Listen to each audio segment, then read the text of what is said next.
Bonjour. Bonjour, bonjour Myriam. Bonjour Patrick. Alors, aujourd'hui, on voit la ligne du temps, c'est bien Mhm. ça? Et qu'est-ce qu'on peut choisir comme exemple? J'avais pensé comme exemple à prendre une personne qui aurait une dépression, parce que quand on est en dépression, on a beaucoup de mal à se projeter dans un futur et surtout à se projeter dans un futur positif et on peut voir le passé comme étant négatif. Donc ça peut être, je pense, un sujet intéressant pour la ligne du temps. Voilà, c'est un sujet effectivement qui peut être intéressant parce que quand on pense, par exemple, j'ai pas de futur ou ma vie, j'ai l'impression que tout est gris, je vois pas d'avenir, eh bien effectivement, la personne parle du futur, mais avec la référence de son passé.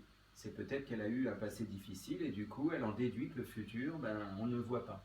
Hein, donc ça peut être dans différents domaines, différentes façons.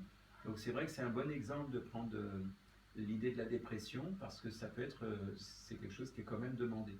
Sachant que bien sûr, la ligne du temps peut être utilisée dans des tas d'autres domaines. Tu peux citer lesquels, s'il te plaît?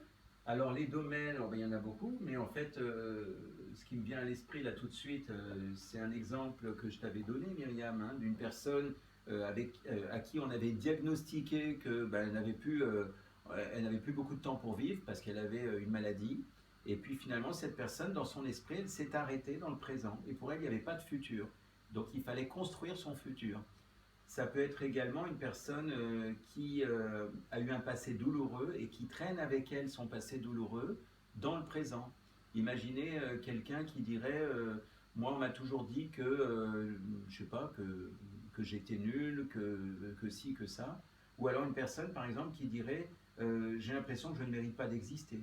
Mm. C'est du passé, mais en attendant elle le vit dans le présent en ayant ce fardeau avec elle. Tout à fait. Voilà, là, il ne me vient pas d'autres exemples comme ça a priori, mais voilà, si, j'en ai un qui me vient qui peut être intéressant, la ligne du temps pour ça.